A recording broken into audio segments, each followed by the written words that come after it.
مردان خانے میں مکمل سناٹے کا راج تھا۔ اونچی چھت والے کشادہ کمرے میں گہرے لکڑی کے فرنیچر، دیواروں پر سجے پرانے آباء و اجداد کے پورٹریٹ اور بھاری پردوں کے درمیان وقت جیسے رک سا گیا تھا۔ مرکزی صوفے پر مراد خان زادہ، جو اس حویلی کے سربراہ اور سنان خان زادہ کے دادا تھے، اپنے روایتی چمڑے کی کرسی پر براجمان تھے۔ ان کے چہرے پر وقت کی سختیوں کے نقوش تھے، مگر آنکھوں میں اب بھی وہی جاہ جلال چمکتا تھا جو خانزادہ خون کا خاصا تھا۔ سنان خانزادہ نے ایک نگاہ مراد خانزادہ پر ڈالی، پھر اپنے باپ، چچاؤں اور کزنز کی جانب دیکھتے ہوئے سیدھا کھڑا ہوا۔ سفید شلوار قمیص میں اونچے قد اور دبنگ شخصیت کے ساتھ وہ پورے کمرے میں اپنی موجودگی کا سکہ جما چکا تھا۔ اس کی آنکھوں میں غرور اور سختی کا امتزاج تھا، جس نے پہلے ہی سب کو خبردار کر دیا تھا کہ آج وہ کوئی نرمی برتنے نہیں آیا۔ میں اس حق میں بالکل نہیں ہوں کہ میری بیوی جو میرے نکاح میں ہے وہ حویلی کے بجائے شہر میں رہے۔ اس کے لہجے میں ایسی کاٹ تھی کہ کئی لوگ سیدھے ہو کر بیٹھ گئے تھے۔ اس ہفتے کے دوران مجھے وہ واپس حویلی چاہیے، دو ٹوک الفاظ میں بولا، جیسے کوئی آخری فیصلہ صادر کر رہا ہو، اور بہتر ہوگا کہ اس ہفتے کے درمیان نہیں بلکہ کل ہی وہ واپس مجھے حویلی چاہیے۔ کمرے میں ایک پل کے لیے خاموشی چھا گئی۔ مردان خانہ ایسی جگہ تھی جہاں مردوں کے فیصلے ہوتے تھے، اور آج یہاں ایک اہم فیصلہ ہونا تھا۔ مراد خان زادہ نے گہری سانس لی، اپنی بھاری نگاہیں سنان پر گاڑ دی۔ ان کی شخصیت ہمیشہ سے مضبوط رہی تھی، اور وہ جانتے تھے کہ جو کچھ سنان کہہ رہا ہے وہی خاندان کے اصولوں کے مطابق ہے۔ رحمان خان زادہ جو سنان کے چچا اور منشا کے والد تھے، انہوں نے سنان کی بات سنتے ہی کرسی کی پشت سے ٹیک ہٹا دی۔ وہ عمر میں سنان سے بڑے تھے، مگر سنان کی موجودگی میں جیسے کسی کمزور دلیل کی تلاش میں تھے۔ بیٹا، وہ پڑھائی کر رہی ہے، آج کل کے دور میں لڑکیوں کی تعلیم بھی ضروری ہے، رحمان خان زادہ نے نرم مگر سنجیدہ لہجے میں کہا، اور ڈاکٹری کی پڑھائی میں بار بار ہاسٹل چھوڑ کر گھر آنا ممکن نہیں ہوتا۔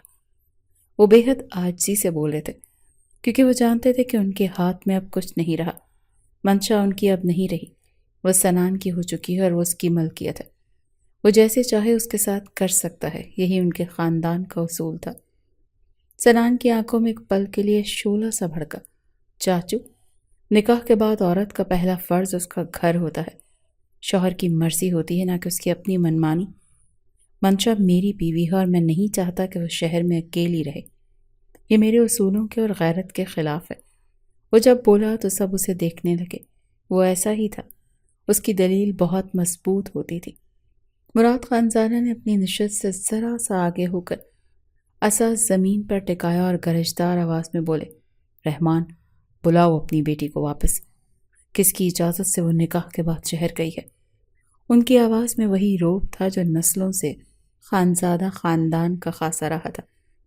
رحمان خانزادہ نے بے چینی سے پہلو بدلا۔ ان کے لیے یہ فیصلہ آسان نہیں تھا، مگر مردان خانے میں یہ بات طے ہو چکی تھی کہ منشا کو واپس آنا ہوگا۔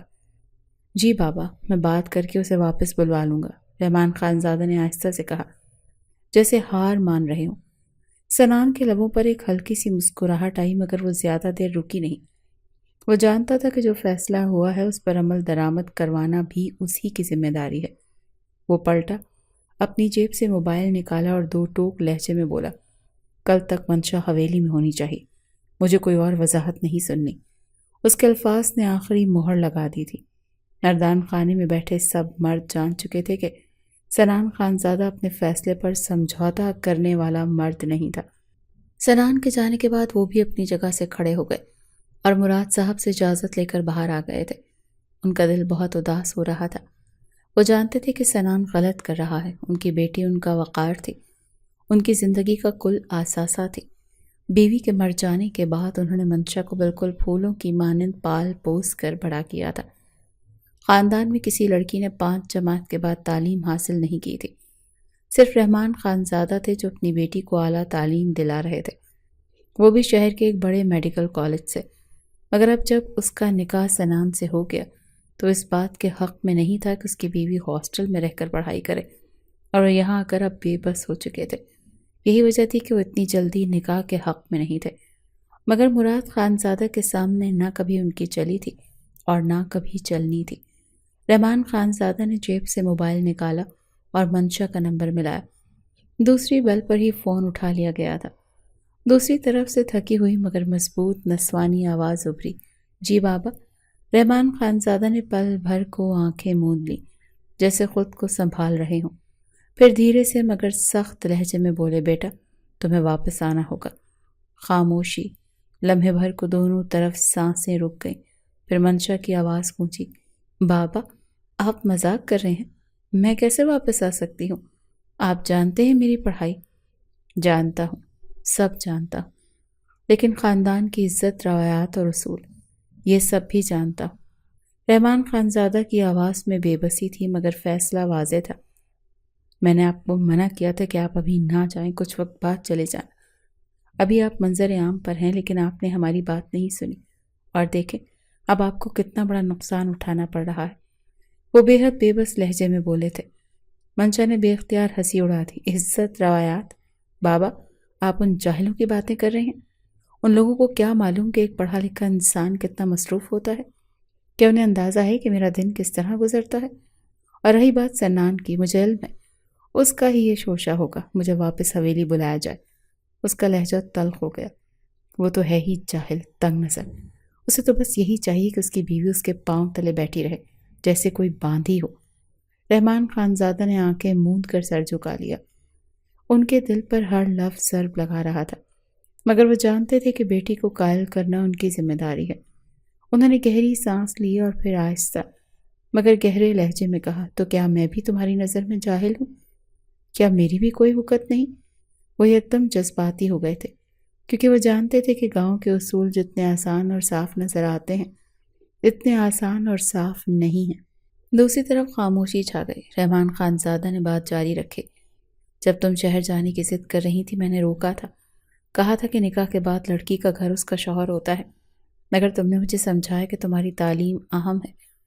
تم نے مجھ سے کہا تھا کہ میں تم پر بھروسہ کروں، اور میں نے کیا، مگر آج جب میں کہہ رہا ہوں کہ واپس آؤ تو تمہیں میرا کہا ماننا مشکل لگ رہا ہے۔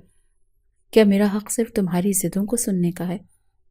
منشا نے تیز سانس لی۔ وہ جانتی تھی کہ اس کے والد کی آواز میں جو درد تھا وہ محض دکھاوا نہیں تھا، مگر وہ بھی اپنی جگہ حق پر تھی۔ بابا میں اپنی زندگی برباد نہیں کر سکتی، یہ سب لوگ یہ مجھے سمجھتے نہیں، میں ایک ڈاکٹر بننے جا رہی ہوں، کیا آپ کو اس پر فخر نہیں؟ رحمان خانزادہ کے لبوں پر ایک تلخ مسکراہٹ ابھری، بیٹا فخر اپنی جگہ مگر خاندان اپنی جگہ۔ تم ڈاکٹر بن جاؤ گی مگر کیا اپنی پہچان کھو کر؟ کہ ایک ایسی عورت کہلاؤ گی جو اپنے شوہر کے حکم کو توڑ کر اپنے خاندان کی روایات کو روند کر آگے بڑھی؟ کیا ایسا فخر جو خاندان کو توڑ دے واقعی کامیابی ہے؟ منشا نے سر جھکایا، وہ بے بس تھی۔ رحمان خانزادہ نے آخری وار کیا، بیٹا آج میری بات مانو، واپس آ جاؤ۔ میں وعدہ کرتا ہوں کہ تمہاری تعلیم کے لیے راستہ نکالوں گا، مگر عزت کے ساتھ۔ میں نے زندگی بھر کسی کے آگے سر نہیں جھکایا، مت چاہو کہ میں اپنی بیٹی کے لیے ایسا کروں۔ ایک طویل خاموشی کے بعد منشا نے دھیرے سے کہا، ٹھیک ہے بابا، میں آ جاؤں گی۔ ایک رحمان خانزادہ ہی تو تھے جس سے منشا بہت پیار کرتی تھی، ان کے لیے تو وہ اپنی جان بھی قربان کرنے کو تیار کھڑی ہو جاتی تھی، بھلا پھر وہ ان کی اس بات کو کیسے رد کر سکتی تھی؟ رحمان خانزادہ نے آسمان کی طرف دیکھا جیسے شکر ادا کر رہے ہوں، مگر ان کی آنکھوں میں وہ دکھ اب بھی باقی تھا جو بیٹی کی بے بسی کو محسوس کر کے آیا تھا۔ سورج کی نرم کرنیں زرد کھیتوں پر جھلملا رہی تھیں، ہوا میں ہلکی سی خنکی تھی جو کھیتوں کے بیچ سے گزرنے والے نہر کے پانی کی نمی سے مزید تر و تازہ ہو رہی تھی۔ سنان خانزادہ نے اپنے کاندھے پر رکھے شکار کی بندوق کو سیدھا کیا، نشانہ لیا، اور جیسے ہی پرندہ ہوا میں بلند ہوا ٹریگر دبا دیا۔ ایک لمحے کے لیے فضا میں سکوت چھا گیا، پھر فائر کی آواز گونجی اور وہ پرندہ تیزی سے زمین کی طرف گرا۔ شافع خانزادہ جو اس کے ساتھ ہی کھڑا تھا، اس نے ایک نظر مردہ پرندے پر ڈالی اور پھر سنان کو گھور کر دیکھا۔ یہ سب کرنے سے کچھ حاصل نہیں ہوگا سنان۔ سنان اس کے لہجے میں بیزاری تھی۔ سنان نے بندوق ایک طرف رکھی، اپنے ہاتھ کی پشت سے پسینے کی ہلکی تہ صاف کی اور شافع کی طرف دیکھا۔ کیا مطلب؟ شافع نے گہری سانس لی اور سیدھا سنان کی آنکھوں میں جھانکا۔ تو منشا بھابھی کو غیرت کے نام پر واپس بلا رہے ہو یا کسی اور وجہ سے؟ سنان کے چہرے پر ایک پل کے لیے سختی در آئی۔ اس نے نگاہوں کو خلا میں ٹکایا جیسے کچھ سوچ رہا ہو، پھر ہلکی سی مسکراہٹ اس کے لبوں پر آئی۔ وہ بندوق کی نالی پر انگلی پھیرتے ہوئے بولا، تو نہیں سمجھے گا شافع، میں کہاں تک کی سوچ رہا ہوں؟ شافع نے ناگواری سے سر جھٹکا۔ کیا نہیں سمجھوں گا سنان؟ میں بچپن سے تجھے جانتا ہوں۔ لوگ سوچ رہے ہیں کہ تو اپنی غیرت کے لیے منشا بھابھی کو واپس لا رہا ہے، مگر میں جانتا ہوں کہ بات کچھ اور ہے۔ سنان نے مسکراتے ہوئے ایک نظر اس پر ڈالی اور پھر نگاہیں دوبارہ خلا میں مرکوز کر دی، جیسے کسی نادیدہ چیز کو دیکھ رہا ہو۔ ہاں، میں چاہتا ہوں کہ وہ واپس آئے۔ اس کا لہجہ آہستہ تھا، جیسے خود سے بات کر رہا ہو، مگر اس لیے نہیں کہ لوگ کیا کہیں گے، بلکہ اس لیے کہ مجھے اچھا نہیں لگ رہا۔ شافع نے ابرو چڑھائے۔ کیا اچھا نہیں لگ رہا؟ سنان نے ایک لمحے کے لیے خاموشی اختیار کی، پھر دھیرے سے بولا، اس کا جانا۔ شافع نے حیرت سے اسے دیکھا۔ تو پھر اسے پڑھنے دینا، جہاں رہ رہی ہے وہیں رہنے دے۔ اگر تجھے اس کی پڑھائی سے کوئی مسئلہ نہیں ہے، وہ ڈاکٹر بننا چاہتی ہے، بچپن سے ان کا یہ خواب ہے، اور ہم سب نے انہیں اس پیشنٹ کے ساتھ لڑتے دیکھا ہے۔ کتنی امنگ ہے ان کے دل میں، اور رحمان چاچو بھی چاہتے ہیں کہ وہ اچھی تعلیم حاصل کریں۔ پورے خاندان سے بغاوت کر کے انہوں نے انہیں میڈیکل کالج میں ایڈمیشن دلایا ہے۔ تم غلط کر رہے ہو۔ سنان نے گہری سانس لی اور مسکرا کر بولا، میں نے کہا کہ میں اسے روک نہیں رہا۔ اگر وہ پڑھائی کرنا چاہتی ہے تو کرے، میں کون سا منع کر رہا ہوں؟ بس اس نے نظریں اٹھا کر سامنے کے کھیتوں پر دوڑائیں، جہاں ہوا میں زرد بالیاں لہرا رہی تھیں۔ بس وہ میری نظروں کے سامنے رہے۔ شافع نے سنان کو غور سے دیکھا، جیسے اسے سمجھنے کی کوشش کر رہا۔ اور تو یہی بات سب کو سمجھا کیوں نہیں دیتا؟ سنان ہلکے سے ہنسا۔ یہ بات سب کے لیے نہیں ہے شافع، سب کے لیے میں وہی ہوں جو ہمیشہ تھا، سنان خان زادہ، جو اپنی بیوی کو شہر میں نہیں رہنے دے گا۔ مگر تو جانتا ہے نا میرے دل کی بات۔ شافع نے سر جھٹکا۔ تو واقعی عجیب ہے سنان۔ سنان نے مسکرا کر بندوق دوبارہ کاندھے پر رکھی۔ جانتا، مگر جو ہونا ہے وہ ہو کر رہے گا۔ دونوں دوست ایک لمحے کے لیے خاموش کھڑے رہے، پھر سنان نے ایک اور نشانہ لینے کے لیے بندوق سیدھی کر لی، مگر اس بار اس کی آنکھوں میں ایک عجیب سی گہری سوچ چمک رہی تھی۔ وہ بچپن ہی سے منشا کو چاہتا تھا، بچپن میں ہی مراد خانزادہ نے ان دونوں کا رشتہ طے کر دیا تھا، اور تب سے ہی وہ اس کے دل میں بس چکی تھی۔ بچپن کی محبت انسان نہ کبھی بھولا ہے اور نہ کبھی بھولتا ہے۔ وہ UK چلا گیا تھا، جبکہ منشا حویلی میں ہی رہ کر اپنی تعلیم پوری کر رہی تھی۔ سب کے منہ سے اس نے یہی سنا تھا کہ وہاں پر وہ صرف عیاشی کر رہا ہے، مگر کوئی نہیں جانتا تھا کہ سنان خانزادہ کون ہے۔ UK میں اس نے اپنا وقت برباد نہیں کیا، بلکہ وہ تو ان سب سے آگے ہے جو ابھی تک اپنے پاؤں پر کھڑے بھی نہیں ہو پائے۔ یہی وجہ تھی کہ وہ منشا کو اپنے پاس رکھنا چاہتا تھا، اپنے سامنے رکھنا چاہتا تھا کہ ایک عرصہ اس نے اس کی دوری برداشت کی تھی، مگر منشا اس سے نفرت کرتی تھی۔ یہ نکاح بھی اس کی ضد پر ہی ہوا تھا، جو محض 1 ہفتے پہلے ہوا تھا، اور اب یہ نکاح منشا کو اپنے گلے کا طوق لگ رہا تھا۔ حویلی کی کشادہ پورچ میں گاڑی آ کر رکی۔ سیاہ شیشے کے پیچھے بیٹھی منشا نے گہری سانس لی، جیسے خود کو سنبھالنے کی کوشش کر رہی ہو۔ دروازہ کھلا اور وہ دھیرے سے باہر نکلی۔ سفید شلوار قمیص میں ملبوس، سر پر کالی چادر اوڑھے، وہ سراپا وقار تھی، مگر آنکھوں میں ایک شدید برہمی تھی۔ اس کی نظریں سیدھا بیلکنی کی طرف اٹھیں، جہاں سنان خانزادہ کھڑا تھا۔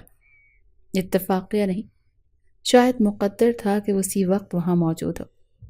سگریٹ کے دھوئیں کو ہوا میں بکھیرتے ہوئے جیسی اس کی نظر منشا پر پڑی، اس کے ہونٹوں پر ایک جان لیوا مسکراہٹ در آئی۔ اس کو امید نہیں تھی کہ وہ واقعی کل لوٹ کر آئے گی، مگر اب اس کو سامنے دیکھ نہ جانے کیوں دل کو ایک سکون سا محسوس ہو رہا تھا۔ اس کے لبوں پر ایک ایسی مسکراہٹ تھی جو صرف وہی محسوس کر سکتا تھا جسے اپنی جیت پر مکمل بھروسہ ہو۔ منشا نے ایک لمحے کے لیے اس مسکراہٹ کو اپنے اندر اترنے دیا، پھر اپنی آنکھوں میں بھرپور قہر سمو لیا۔ سنان پر ایک تیز زہر میں بھجی نگاہ ڈالی اور قدم بڑھا دیے زنان خانے کی طرف۔ وہ پلٹی نہیں، جیسے اس وجود کو اپنی زندگی سے نکال چکی ہو، مگر سنان کی مسکراہٹ مزید گہری ہو گئی۔ وہ ہلکے سے مسکرایا، سگریٹ کو انگلیوں میں گھمایا اور خود کلامی کی، آ ہی گئی نا، جانتا تھا میری زمین سے جڑی ہو، چاہے جتنا بھی انکار کرو۔ اچھا لگا تمہیں واپس دیکھ کر منشا، بہت اچھا لگا۔ وہ ہنستے ہوئے اپنے کمرے میں چلا گیا تھا۔ ایسا لگتا تھا جیسے سنان خانزادہ نے ایک بہت بڑی جنگ آج جیت لی ہو۔ ادھر زنان خانے میں داخل ہوتے ہی منشا نے چادر سر سے کھینچ کر اتاری اور دھیرے سے خود کلامی کی۔ یہی چاہتا تھا نا وہ، جیت کا جشن منائے گا اب، مگر نہیں سنان خانزادہ، تمہاری یہ جیت زیادہ دیر قائم نہیں رہے گی۔ میں تم سے نفرت کرتی ہوں اور ہمیشہ کرتی رہوں گی۔ وہ دو الگ وجود تھے، ایک کے دل میں محبت تو دوسرے کے دل میں نفرت۔ اب آگے اوپر والا ہی طے کرنے والا تھا کہ ان کا رشتہ کس وقت جا کر پورا ہوتا ہے۔ وہ حویلی میں داخل ہوئی تو سامنے ہی بی جان بیٹھی ہوئی تھی۔ ان سے پیار لے کر وہ اپنے کمرے میں چلی گئی تھی۔ اب اس کا ارادہ کسی سے بھی ملاقات کرنے کا نہیں تھا۔ حویلی کی لڑکیاں اس کی بہت عزت کرتی تھی کیونکہ وہ ایک پڑھی لکھی لڑکی تھی، مگر وہ کسی کو بھی زیادہ منہ نہیں لگاتی تھی سوائے بی جان کے۔ وہ کسی کو پکارتی بھی نہیں تھی، وہ بہت مختلف تھی، اور یہی وجہ تھی کہ سنان خانزادہ کے دل میں سب سے اونچا مقام رکھتی تھی، مگر وہ بیوقوف اس بات سے ناواقف تھی۔ حویلی کے وسیع و عریض ڈائننگ ہال میں ایک عجیب سی خاموشی تھی۔ لمبی مہنگی لکڑی کی بنی ہوئی میز پر انواع و اقسام کے کھانے سجے تھے، مگر کسی نے ابھی تک کھانے کو ہاتھ نہیں لگایا تھا۔ مرد حضرات ایک طرف بیٹھے تھے، خواتین دوسری طرف، اور سب کی نظریں ایک ہی سمت میں تھیں، سیڑھیوں کی طرف۔ سنان خانزادہ بھی وہیں بیٹھا تھا، مگر اس کی نظریں کسی اور ہی رنگ میں دیکھ رہی تھی۔ اس کے ہونٹوں پر ایک مدھم سی مسکراہٹ تھی، جیسے کسی کا انتظار کرتے ہوئے لطف لے رہا ہو۔ پورے 10 منٹ بعد جب سب کی بے چینی حد سے زیادہ بڑھ گئی، سیڑھیوں پر ہلکی سی آہٹ سنائی دی۔ منشا آ گئی تھی۔ گلابی لباس میں وہ کسی کھلے ہوئے گلاب کی طرح ہی لگ رہی تھی، مگر اس کے چہرے پر سختی اور آنکھوں میں بغاوت کی چمک تھی۔ جیسے وہ نیچے اتری، کمرے میں موجود سب افراد کا غصہ ایک ہی رخ پر مڑ گیا، رحمان خانزادہ کی طرف۔ بی جان نے اپنا غصہ ضبط کرتے ہوئے اپنے ہاتھ کی چھوٹی سی چھڑی میز پر رکھی، مگر اس کی نظریں انگارے برسا رہی تھیں۔ جیسے ہی منشا ڈائننگ ٹیبل تک پہنچی، وہ بھڑک کر بولی، یہ کوئی وقت ہے آنے کا؟ تمہاری وجہ سے تمہارے دادا، تمہارا باپ، تمہارا شوہر اور ہم سب تمہارا انتظار کر رہے ہیں۔ بیٹی ہو کر ہمیں انتظار کرواؤ گی؟ یہ تمہیں شہر میں سکھایا گیا ہے؟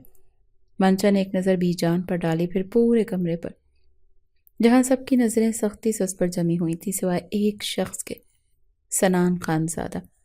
وہ ایک گہری سانس لے کر دو ٹوک لہجے میں بولی، آپ لوگوں کو انتظار کرنے کی ضرورت نہیں تھی۔ میں نے کسی کا ہاتھ نہیں پکڑا تھا کہ میرا انتظار کریں۔ آپ لوگ کھا لیتے، میں آ کر خود ہی کھا لیتی۔ کمرے میں جیسے ایک بم پھٹ گیا ہو، سب چونک گئے۔ کچھ عورتوں نے حیرت سے ایک دوسرے کی طرف دیکھا اور مرد حضرات نے ناراضگی سے سر جھٹکا۔ بی جان کا چہرہ غصے سے سرخ ہو گیا۔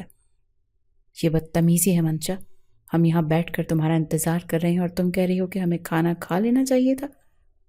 تمہیں حویلی کے اصول یاد دلانے پڑیں گے، اور یہ بات کس انداز میں تم کر رہی ہو؟ ان کا تو غصہ یکدم ہی آسمان کو چھو گیا۔ وہ گھر کی سربراہ تھی، عورتوں کو سنبھالنا انہی کے ذمہ تھا، اسی لیے انہیں منشا کا یہ انداز بہت برا لگا تھا۔ منشا نے کڑے تیوروں کے ساتھ ان کی طرف دیکھا۔ اصول؟ وہ تلخی سے ہنسی۔ حویلی کے اصول تو پہلے دن سے مجھے قبول نہیں تھے، نہ آج ہیں نہ کل ہوں گے۔ اور جہاں تک کھانے کی بات ہے، میں شہر میں رہ کر کسی کی منتیں نہیں کرتی تھی کہ میرے بغیر کوئی نہ کھائے، تو یہاں آ کر بھی عادت نہیں ڈالوں گی۔ اس کا دماغ بہت زیادہ گھوم چکا تھا۔ وہ رحمان صاحب کے کہنے پر واپس تو آ گئی تھی، لیکن اس کا دل خون کے آنسو رو رہا تھا، لیکن اس کا انداز نہایت نامناسب تھا جو سب کو ہی بہت برا لگ رہا تھا۔ بی جان کا غصہ مزید بڑھ گیا، مگر اس سے پہلے کہ وہ کچھ بولتی، ایک آواز ابھری، سنان خانزادہ کی۔ بس کافی ہوا۔ سنان کی گہری ٹھہری ہوئی آواز پورے کمرے میں گونجی۔ وہ کرسی سے ہلکے سے پیچھے ہوا، اپنی جاذب نظر شخصیت کے ساتھ بے حد پرسکون دکھائی دے رہا تھا۔ اس کی آنکھیں منشا پر مرکوز تھی، مگر ان میں غصہ نہیں تھا، محبت کا ایک نرم سا عکس تھا جو وہ خود بھی چھپانے میں ناکام رہا۔ سب کھانے کی طرف دھیان دے، یہ بحث بے فائدہ ہے۔ بی جان نے تیز نظروں سے سنان کو دیکھا، جیسے وہ ان کے غصے کو ٹھنڈا کرنے کی کوشش کر رہا ہو، مگر اس کی شخصیت کے روپ کے آگے وہ خاموش ہو گئی۔ رحمان خانزادہ نے بے بسی سے گہری سانس لی۔ جبکہ باقی سب چپ چاپ کھانے کی طرف متوجہ ہو گئے۔ منشا نے اپنی جگہ لے لی مگر اس کا دل ابھی بھی دھک دھک کر رہا تھا۔ اس کی نظریں سنان پر پڑیں جو اب بھی اسے دیکھ رہا تھا، مگر وہ نظر کسی مالک کی نہیں، کسی محبت کرنے والے کی تھی۔ منشا نے دانت پیسے اور دل ہی دل میں خود سے کہا، یہ اپنی جیت سمجھ رہا ہے مگر ابھی کھیل ختم نہیں ہوا سنان خانزادہ۔ تمہیں میں نے لوہے کے چنے نہ چبوائے تو میرا نام بھی منشا نہیں۔ اور پھر اس نے چپ چاپ کھانے کی پلیٹ اپنے سامنے کھسکا لی، مگر اس کا دل ابھی بھی بغاوت سے بھرا ہوا تھا۔ وہ جانتی تھی کہ اس نے دی جان کے ساتھ غلط کیا، اسے بھی بی جان کے ساتھ اسی طرح بات نہیں کرنی چاہیے تھی۔ یہی تو وہ واحد ایک عورت تھی جن کے آگے وہ بے بس ہو جاتی تھی، لیکن وہ غصہ تھی اور وہ اپنا غصہ کسی نہ کسی پر نکال دینا چاہتی تھی۔ مراد خانزادہ کا دماغ بھی گھوم گیا تھا۔ ان کی نظریں رحمان خانزادہ پر تھیں اور رحمان خانزادہ اچھے سے جانتے تھے کہ کھانے کے بعد انہی کی کلاس ہونی ہے۔ اسی لیے انہوں نے بے بس نگاہ سے اپنی بیٹی کو دیکھا جو نظریں جھکائے خاموشی سے کھانے میں ایسے مگن ہو گئی جیسے ابھی اس نے کچھ کیا ہی نہ ہو۔ اگر وہ آ کر معذرت کر لیتی اور دیر سے آنے کی وجہ بتا دیتی تو اتنا ہنگامہ نہیں ہوتا، بات رفع دفع ہو جاتی، لیکن اس نے وہی کیا تھا جس بات کا انہیں ڈر تھا۔ اب تو خدا ہی مالک تھا کہ مراد خانزادہ کا نزلہ کس طرح ان پر گرتا ہے، مگر انہیں ایک لمحے کے لیے دل میں سکون سا محسوس ہوا تھا جب سنان خانزادہ نے بات کو ختم کروا دیا تھا۔ رات کی خون کی حویلی کے لان میں ہلکی ہلکی نمی بکھیر رہی تھی، آسمان پر بادل چھائے ہوئے تھے اور سرد ہوا پودوں کی شاخوں کو آہستہ آہستہ جھلا رہی تھی۔ منشا ایک کرسی پر بیٹھی خاموشی سے کافی کے مگ کو ہاتھوں میں لیے اسے ہلکے گھونٹوں سے حلق میں اتار رہی تھی۔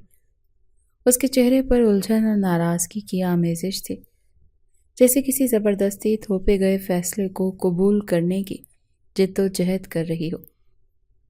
قدموں کی آہٹ سن کر اس کی نظریں اٹھیں اور اگلے ہی لمحے سنان خانزادہ اس کے سامنے والی کرسی پر آ کر بیٹھ گیا۔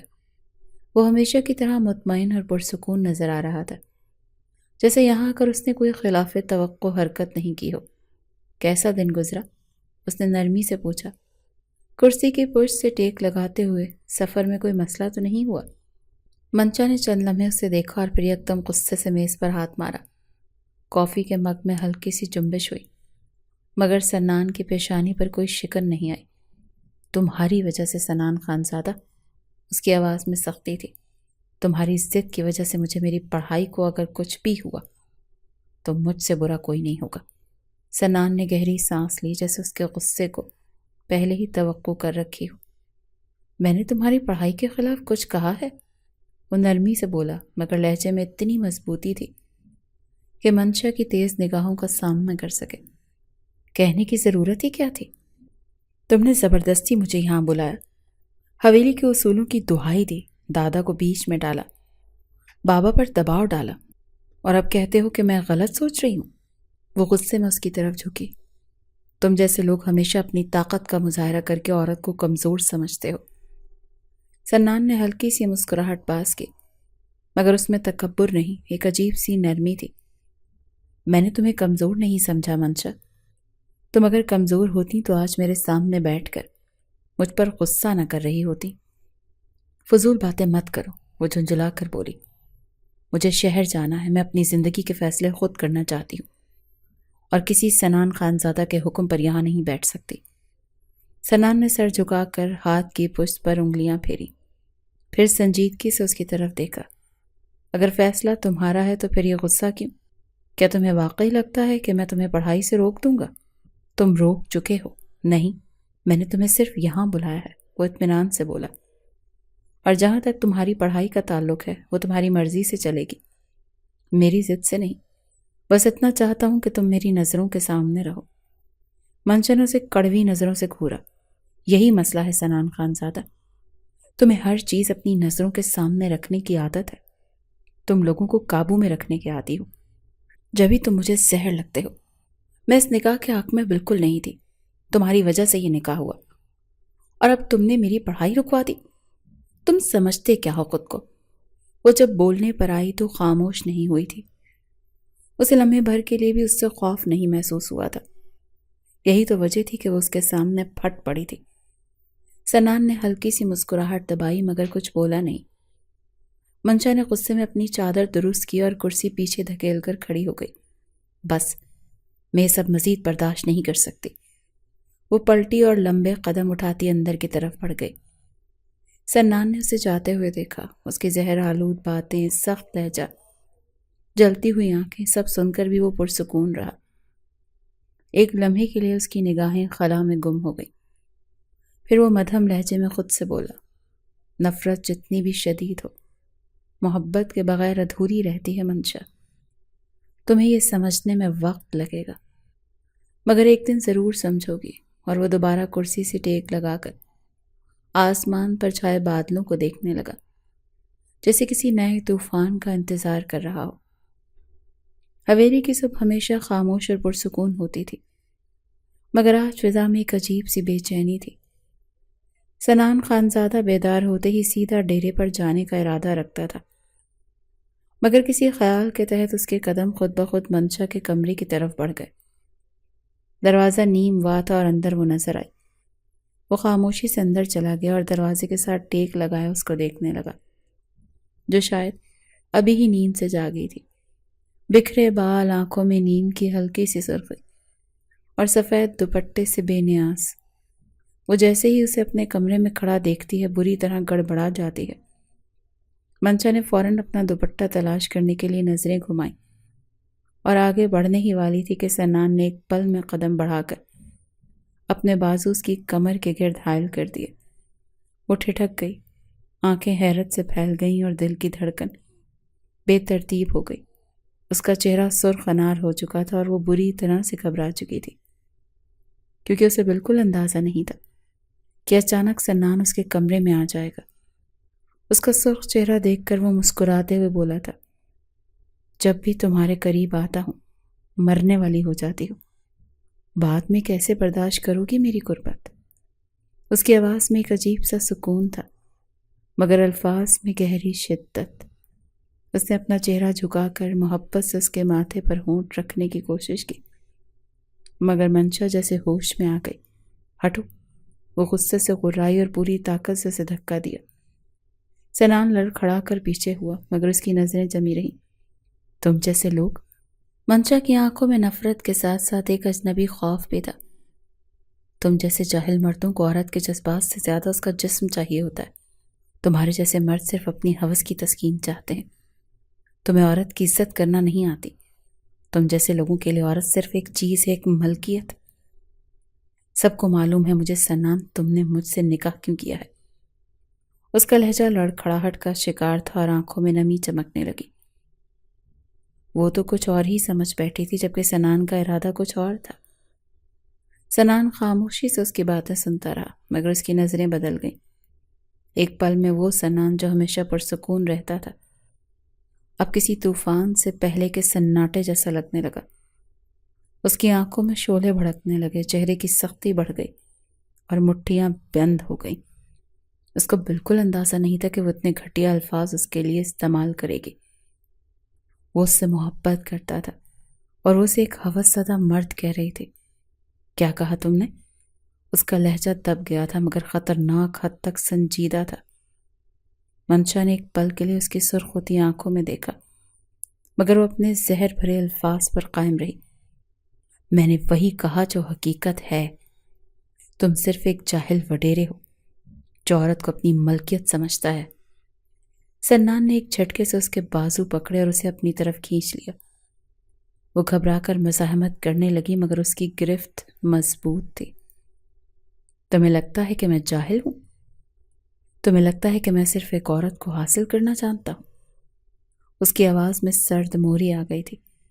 میں تمہیں محبت دینا چاہتا تھا منشا، تمہیں عزت دینا چاہتا تھا، تمہیں اتنی محبت میں باندھ دینا چاہتا تھا کہ تم خود میری بننے پر مجبور ہو جاتی، مگر تم۔ وہ ایک لمحے کو رکا، اس کی آنکھوں میں سیدھا جھانکا اور پھر دھیرے سے مگر سخت لہجے میں بولا، تم اس قابل ہی نہیں ہو۔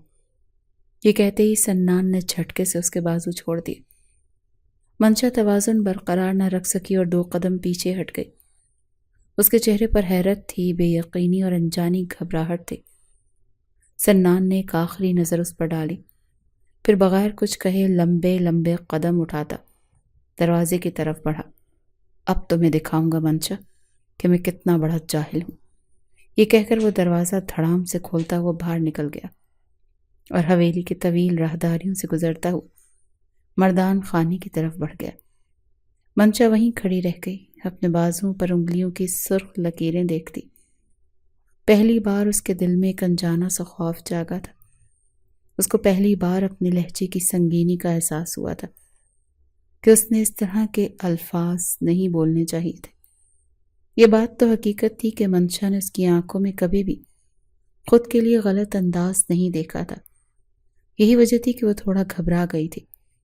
مردان خانے میں گہری خاموشی چھائی ہوئی تھی، صرف سگریٹ کے دھوئیں کی ہلکی ہلکی لپٹیں ہوا میں تیر رہی تھیں۔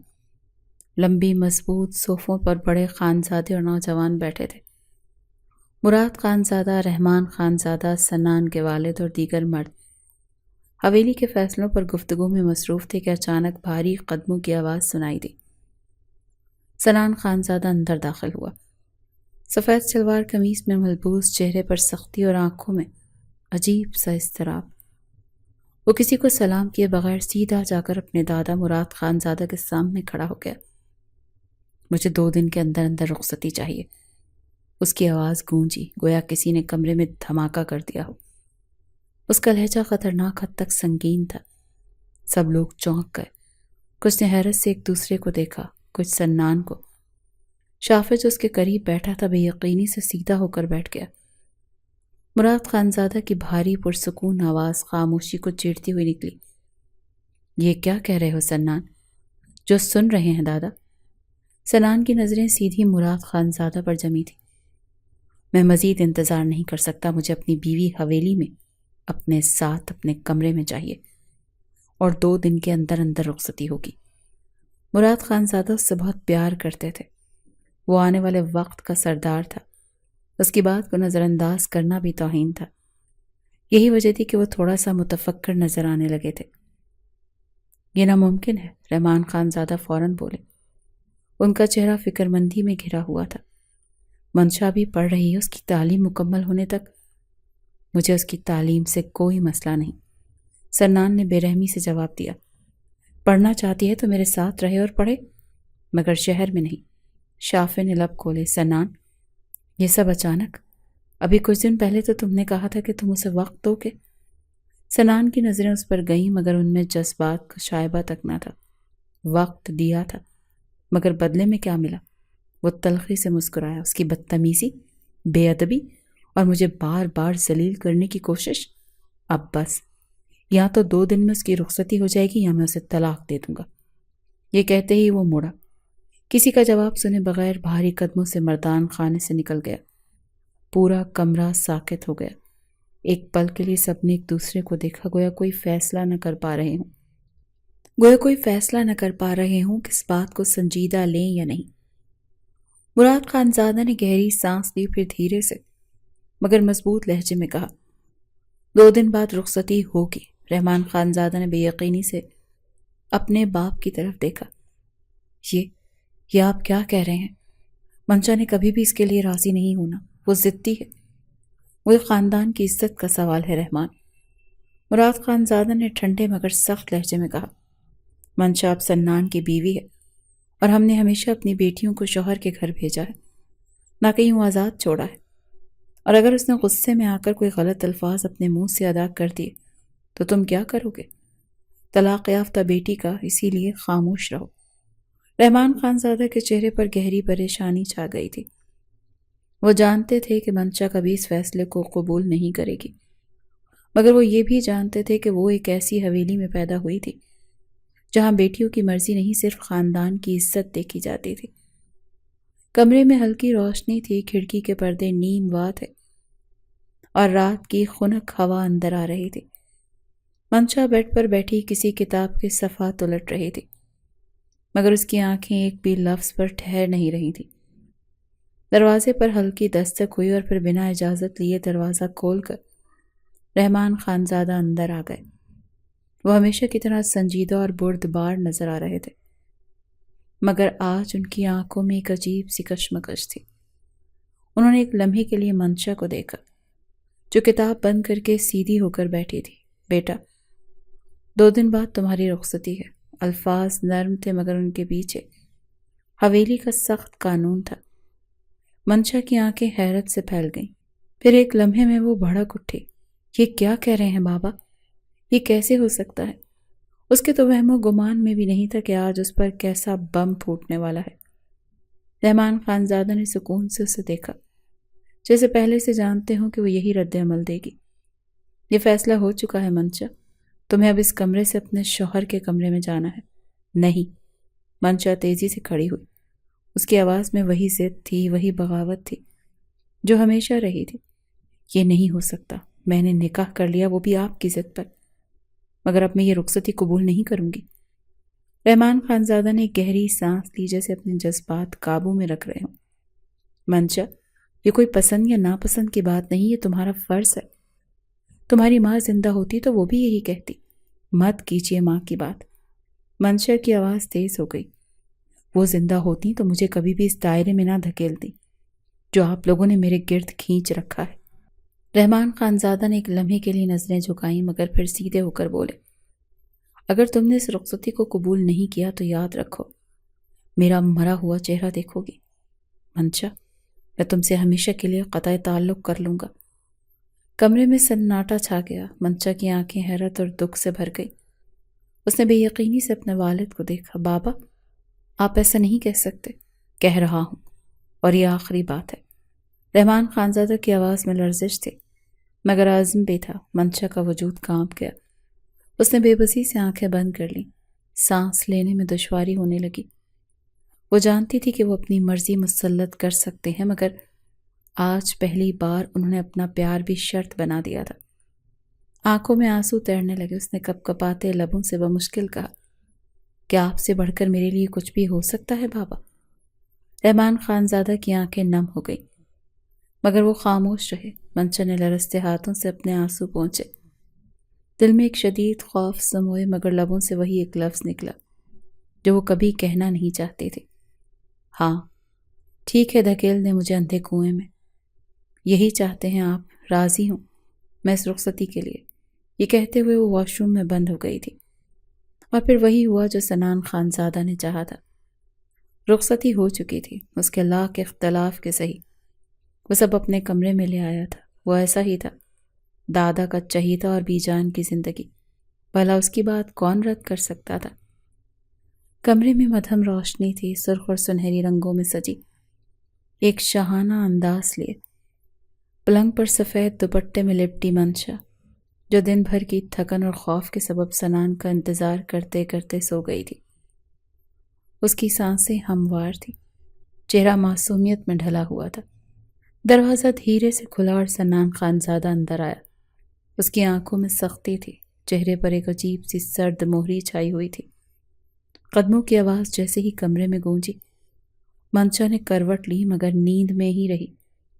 سنان نے چند لمحے اسے دیکھا مگر پھر چہرے پر سختی لا کر لمبے لمبے ڈگ بھرتا ہوا اس کے پاس پہنچا اور ایک جھٹکے سے اس کا بازو پکڑ کر کھڑا کر دیا۔ منشا نیند کے خمار میں ڈگمگائی مگر جیسے ہی سامنے سنان کے سخت تاثرات دیکھے، اس کی نیند پل بھر میں اڑ گئی۔ وہ گڑبڑا گئی، آنکھوں میں پہلی بار خوف اترا۔ سنان، اس کی آواز لرز گئی مگر سنان خانزادہ کا چہرہ کسی سنگی مجسمے کی طرح سپاٹ تھا۔ اسے گھورتے ہوئے زہریلے لہجے میں بولا، جاہل کہہ رہی تھی نا مجھے، ہوس پرست، یہ بھی کہہ رہی تھی نا کہ میں صرف عورت کے جسم سے غرض رکھتا ہوں۔ منشا نے خوفزدہ نظروں سے اسے دیکھا، الفاظ جیسے اس کے حلق میں ہی جم گئے تو اس کا تو سانس ہی سینے میں اٹک چکا تھا۔ اس نے تو تصور بھی نہیں کیا تھا کہ سنان اتنے غصے میں ہوگا۔ کہاں اسے اندازہ تھا کہ اس کے ساتھ ابھی اچھا رویہ نہیں رکھے گا، مگر اس کا یہ انداز دیکھ کر اس کے جسم پر کپ کپی طاری ہو گئی تھی۔ اب میں تمہیں بتاتا ہوں کہ میں کون ہوں۔ سنان نے ایک جھٹکے سے اس کا بازو کھینچا اور اسے زبردستی بیلکنی کی طرف لے آیا۔ نہیں سنان، یہ کیا کر رہے ہو؟ وہ مزاحمت کرتے ہوئے چیخی مگر اس کی گرفت کسی آہنی شکنجے سے کم نہ تھی۔